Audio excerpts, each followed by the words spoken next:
journey begins here, in this small town home, nestled in the mountains, with a family who has never allowed TV cameras in before. And you're gonna soon learn why. This is so pretty out here. Yeah. They live in Colorado, one of 2 states where it's legal to smoke pot medically and recreationally. But here, it's also taboo to residents like Paige Figge and her husband, Matt. I'm sure it was mentioned to us by someone, hey, you should try this. And I thought, no way. You thought that's fringe stuff? No way, not in a million years, no. But in this area, marijuana is far from fringe. 4 joints, and do you want island sweet skunk? Medical dispensaries are everywhere. Hey, welcome, guys. People are smoking in private clubs and public festivals. But none of this is for Matt. He's a military man, and marijuana would be a career ender. I grew up in Wisconsin in a well-loving family, and I was educated to, like, oh, that's a drug. You don't do that. And I never did. But just decades ago, marijuana was a legitimate medication, also called cannabis, prescribed by doctors and dispensed by pharmacies. This is Harry J. But that all changed in 1930. A relentless warfare against Henry Anslinger, the United States' first drug czar. For him, public enemy number 1. You guessed it, marijuana.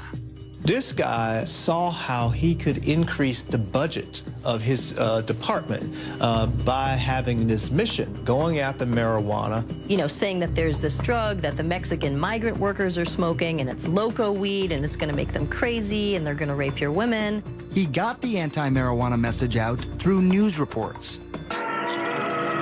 And then came this. It is convinced that he is hopelessly and incurably insane. The film, Reefer Madness, portraying the users of marijuana as unproductive, crazed. People are still afraid of what pot can do to them. In many ways, to have defined our attitudes now for 70 years. Yeah. Marijuana then became illegal in 1937. And by 1970, it was a Schedule I controlled substance. The government was saying it had no medicinal value and had a high potential for abuse. All reasons why the Figges stayed away from marijuana. Until this. And this might be hard for some of you to watch.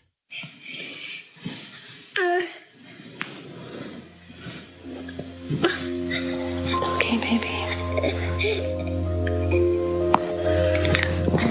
This is their daughter, Charlotte, having a seizure. We just thought it was just one random febrile seizure. Nothing to really do, Right. no medications. It's a fluke. Right. A fluke made sense. After all, Charlotte, nicknamed Charlie, was born perfectly healthy, a fraternal twin to sister Chase. Charlie always had big, big smiles. Just happy kids. Easy. Yeah, easy. Very much so. So it was around 3 months, you said, that when you Yeah. first noticed that Yeah. Charlotte had a seizure. I was changing her diaper, well, putting a new diaper on from after the bath, and her eyes just started flickering. It led to the first of many trips to the ER. They did the $1 million workup, the MRI, EEG, spinal tap. You know, they did the whole workup and found nothing and sent us home. No abnormal blood tests, no abnormal scan. And developing normally, too. You know, talking and walking, and the same day as her twin. Nothing was behind yet. By the time she was 2, though, the seizures had become constant and started to take their toll on their once happy, joyful little girl. She started to really decline cognitively, and she was slipping away, and she just wasn't keeping up with her twin. The Figges finally found an answer. It was awful news. Dravet syndrome. It is severe, intractable epilepsy. The seizures start during the first year of life and are unstoppable, difficult to control, and very damaging. Severe behavioral problems, attention deficit and hyperactivity, the self-injury, you know, banging her head on the floor and pulling her hair out, and like a possessed child. This isn't your perfect, happy Charlotte. It was a race against time. Many Dravet kids die young, in early childhood. Charlotte was almost 3. For the next 2 years, the Figges tried everything. Strange diets, acupuncture, and dozens of powerful drugs like Valium, Ativan, phenobarbital. But nothing seemed to help. Even worse, some of the medications nearly killed her. After 1 dose, she stops breathing, and after 2 doses, her heart will stop. Did you have to do CPR then on her yourself? Yes. I remember when her heart stopped and I had her pulse, and I lost her pulse. There was just nothing. The ambulance is on its way. She survived. You're okay. Mommy's here. But now it was fall of 2011, and Charlotte was 5 years old. When things were at their worst, she just sees all night, and the kids are sleeping either in my room or next door. They can hear her, the seizure scream all night, 50 times a night. And Chase would come in the morning and just, this is her twin, and just hug her and like rub her head and say, I'm just so glad you survived through the night last night. Matt had been deployed to Afghanistan, and the only thing he could do to help was start scouring the internet. And he stumbled onto this video of a child using marijuana. So how's everything going? Jaden had 4 days without a seizure. I'm like, wow, having success, and specifically Dravet, this is interesting, it's natural. And while he couldn't ever imagine taking marijuana himself, he was now in the stunning position of recommending it for Charlotte. I was like, we need to do this. And I said, I don't know. Charlie, there you are. And then Charlotte's condition got worse. 300 seizures a week, almost 2 every hour. She was not talking or moving, basically catatonic. As a last resort, doctors wanted to either prescribe a powerful veterinary drug used on epileptic dogs or put Charlotte in a medically induced coma so her brain and body could rest. For Paige, those were not good options. But maybe, just maybe, marijuana now was. But she was about to find out how hard that would be. This isn't go to the pharmacy and pick up your medicine. There was no protocol. When we come back, what will the Figgies do?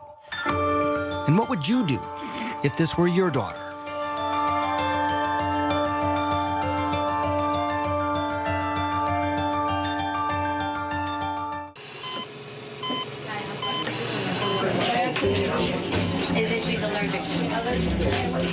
I had resigned myself. I don't think she's gonna survive this. We've seen her flatline in the hospital, we've said goodbye. You're listening to Matt and Paige Figgy describe their own daughter. What would you do if this were your child? Charlotte Figgy had an extreme form of epilepsy. Her body was so frail that any seizure could kill her. With no traditional treatment left to try and the clock ticking away, her parents decided to try marijuana. Charlotte was just 5 years old. You need a card in order to be able to get the cannabis from a pharmacy. Doctors have to prescribe it. You need 2 doctors in Colorado to get the card for a juvenile or a child. It was hard. We were the first young child, and they said no. Everyone said no, no, no, no, no. Dr. Alan Shackelford is a Harvard-trained physician. He's also among a handful of doctors in Colorado who give prescriptions for medical marijuana. From the moment Charlotte entered his office, he knew she was in trouble. While he was just examining her, she had 2 seizures. She'd failed everything. There were no more options for her. Everything had been tried, except cannabis. Here's how scientists think it might work. Marijuana is made up of 2 ingredients. THC, that's the psychoactive part that makes you high, and CBD, also called cannabidiol. It's the CBD that scientists think modulates electrical and chemical activity to help quiet the excessive activity in the brain that causes seizures. I've been telling my patients to cut. Dr. Julie Holland is the editor of The Pot Book, a complete guide to cannabis. For a long time, the work on cannabis and epilepsy was sort of inconclusive. Maybe it works, maybe it doesn't. They couldn't quite figure it out. And it's only when they really started separating THC from CBD that they saw, definitively, yes, CBD seems to really stop seizures. So the Figgies needed to find something that was rare, a strain of marijuana that was low in THC. Of course, they didn't want Charlotte getting stoned, but also high in CBD to treat her seizures. And that wouldn't be easy. Dispensaries and growers, they make their money off strains that are high in THC. I'm Joel. I'm Josh. No one knows that better than the Stanley brothers. Their family business is pot. And if you look at these clean-cut guys and what you see surprises you, don't worry. They've heard it all before. When we round the corner, they're like, oh, wait a second. Did you finish high school? They all not only finished high school, but also college, and in some cases graduate school. Now, they are some of Colorado's biggest growers and dispensary owners. They produce up to 600 pounds of medical marijuana a year, and much of that marijuana is high in THC. But here, on their remote farm at this undisclosed location in the mountains, it takes a lot of plants. We're allowed to grow 6 per patient. They have been growing something different, something they call revolutionary. So Greenhouse 1. Greenhouse 1, yes. Welcome to paradise. Behind closed doors and under tight security, we enter what the Stanleys call the Garden of Eden. There's nothing like this in the world. This plant's 21% CBD and less than 1% THC. It took years of crossbreeding plants to get to this point. Instead of breeding up the THC, we've bred down the THC and bred up the CBD. And people said, you're crazy. You know, who's going to smoke that? So why grow it then? Well, the Stanleys also believed in CBD's potential to treat many diseases. And they had seen it change lives before. I always have 2 strains. Meet 19-year-old Chaz Moore. He uses many different strains of marijuana, many of them high in CBD, to treat his rare disorder of the diaphragm. My abs will, lock up. That's why he's talking this way, almost speaking in hiccups, like he can't catch his breath. It's called myoclonus diaphragmatic flutter. This fluttering here, it's annoying, but it becomes painful pretty quickly, I imagine. Yeah. Yeah, after 15, 20 minutes is where I can start to really feel it. He's about to show me how the marijuana works. He's been convulsing now for 7 minutes. How quickly do you expect this to work? Within the first 5 minutes.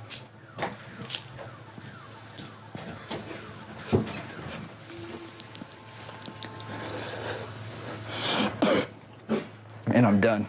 That's it? That's it. It was actually less than a minute.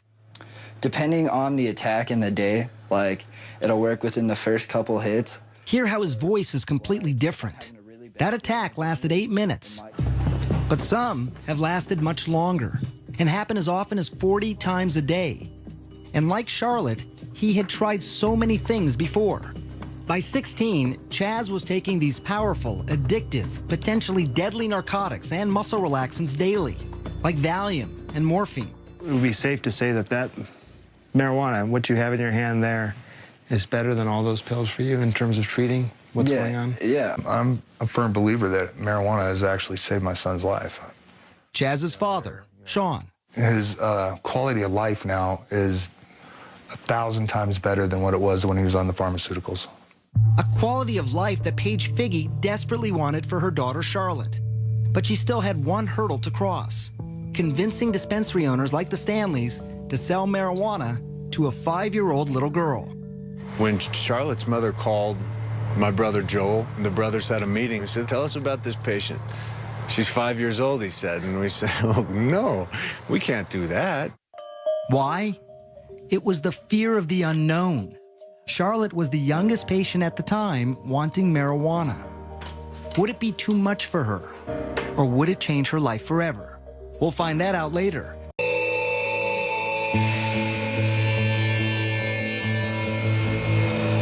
It was January 2012, Afghanistan. About 7,000 miles away from his family in Colorado, Matt Figge received this video from his wife, Paige. It's horrible seeing these videos when I'm deployed. It was his 5-year-old daughter, Charlotte, seizing.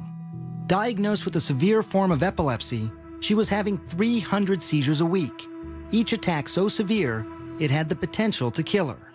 They had already tried dozens of high-powered drugs. We needed to try something else, and at that point in time, marijuana was that natural course of action to try. At home in Colorado, Paige searched for marijuana high in CBD. That's the ingredient some scientists think helps seizures, and also low in THC. Remember, she didn't want to get her daughter stoned. She found a small amount at a Denver dispensary. The owner was surprised that anyone would even want it. They said it's funny because no one buys this, That was the general consensus, that nobody wanted it. It didn't have any effect. Paige paid $800 for a small bag and took it home. I had a friend that was starting a business on making medicine. And I said, can you help me extract the medicine from this bag of marijuana? I measured it with a syringe and squirted it under her tongue. It was exciting and very nerve-wracking. Holding Charlotte in her arms, Paige waited. An hour ticked by, and then another, and then another. She didn't have a seizure that day. And then she didn't have a seizure that night. Did you sit there and look at your watch? And... Right, I thought, this is crazy. And then she didn't have one the next day. And then the next day. And I thought, she would have had 100 by now. And I just thought, this is insane. I remember how happy Paige was. Like, it's really working. I can't believe it. Yeah, that was pretty amazing to hear. It had worked. But in just a couple of weeks, the excitement was overshadowed by panic. Paige was running out of marijuana, and the dispensary didn't have any more of that particular strain. Even if there was more, the monthly price tag would have been astronomical, $2,000, and not a penny of it covered by insurance. But then Paige heard about the Stanleys, the 6 brothers, and their greenhouse of marijuana that is high in CBD. I said, oh my goodness. He says, I don't know what to do with it. We're trying new things with it, but no one wants it. It's not sellable. I said, just don't touch that, just we need that plant. At first, they didn't want to take the risk of giving marijuana to such a young child. But then they met her. Tell me about the first time you met Matt, Paige, and Charlotte. I'm gonna get you misty-eyed. Yeah, you get all of us crying when we start talking about that little girl. The Figgies had hit the jackpot, a steady supply of high CBD marijuana, and they only had to pay what they could afford. People have called us the Robin Hoods of marijuana. They say that we sell pot so that we can take care of the kids and the truly less fortunate. Charlotte was the first of those kids. Late spring 2012, she tried the Stanley Special Marijuana, and again, it worked. I can't tell you what that means to us. Get you a dozen in a little bit. If it doesn't get you, something's wrong with you. She lived her life in a catatonic state. Now her parents get to meet her for the first time. What a revelation. It is such an amazing turn of events that it really can't be a fluke, but I do still wonder. Do you still wonder too, Matt? Hell no. You know it's working. It's working great. You just look wonderful. And Charlotte's doctor, Alan Shackelford, also agrees. Yet his commitment to medical marijuana has drawn criticism. He's even been called Dr. Feelgood. How difficult is this for you to talk about as a physician? We are typically conservative as a profession and probably as individuals. We want more proof, and cannabis doesn't have that. And it's why he has traveled the world to look for researchers who might have the answers. And that took him to the place many call the medical marijuana research capital. Israel. It might surprise you, but actually research into cannabis and epilepsy started here in the 1970s, with studies that showed it could reduce convulsions in rats. Today, Shackelford is hoping to start clinical trials in humans there. And it's not just epilepsy, but researchers in Israel are studying a variety of illnesses.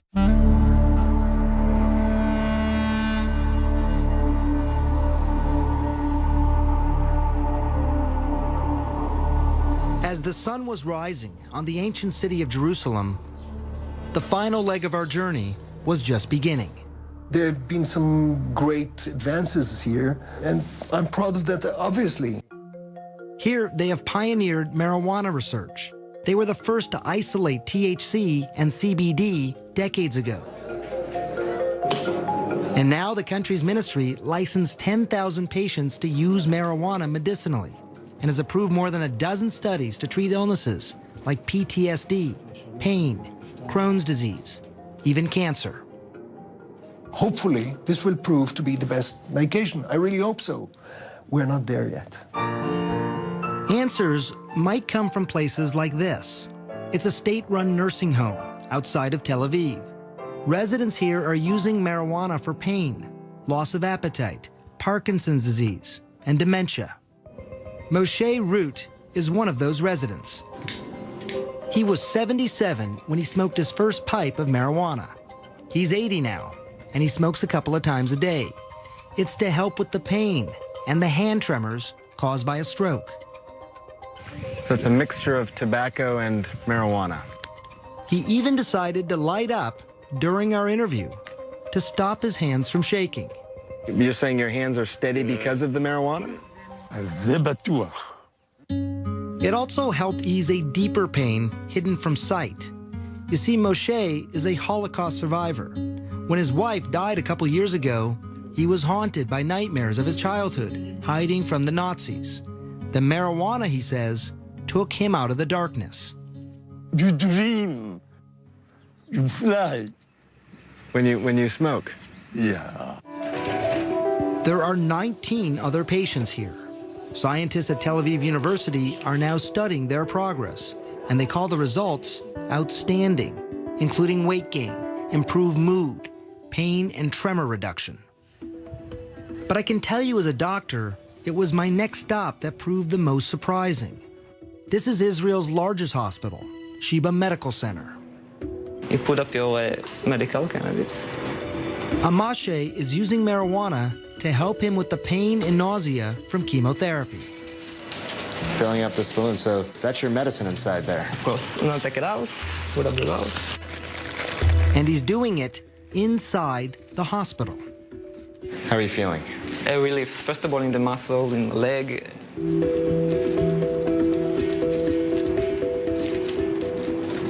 And you're not worried about any potential damage to your body? Not at all. The opposite, actually. I really believe I can be cancer-free for a long time if I continue, consume cannabis. Yes, he said cancer-free. Very early studies on mice in Israel, Spain, and the United States are now showing the potential of marijuana to kill cancer cells. This program at Sheba is well established, and experts say a teaching tool for using marijuana in other hospitals. What is clear, there are bureaucratic hoops that most researchers simply don't want to jump through. Neuroscientist Carl Hart. There are not many people studying marijuana. It's very difficult to get approval to study marijuana. What's nice about Israel is that the government is helping the research to happen. And it's research that could give hope to patients like Charlotte Figge. I made it. Scientists in Israel are learning that marijuana use might actually protect the brain, not damage it. They've been able to show that it can decrease the amount of brain damage from head injuries in mice. To be able to give a medicine after the injury to reverse some of the damage, that's huge. I want to paint my nails. You want to paint your nails? I'll paint your nails. I literally see Charlotte's brain making connections that haven't been made in years. It's almost seeming to build her brain, where before it seemed broken. And while scientists are still at the very early stages of knowing if this is actually happening, I can tell you it was remarkable to see her progress. In the 3 months since we first met her, we saw a change. She was now talking more. Say puppy. Yeah. She's horseback riding. Good girl. She even rides a bike on her own. And the special strain made for Charlotte is now named for her. It's Charlotte's Web. It is Charlotte's plant. It's Charlotte's plant. Not anymore. Now it's for all the children. More than 41 children are using Charlotte's Web here in Colorado. All of them are reporting significant seizure reduction. And there are dozens more on a wait list, hoping, praying that a plant could change their lives, just like it did for Charlotte. I'm gonna get you.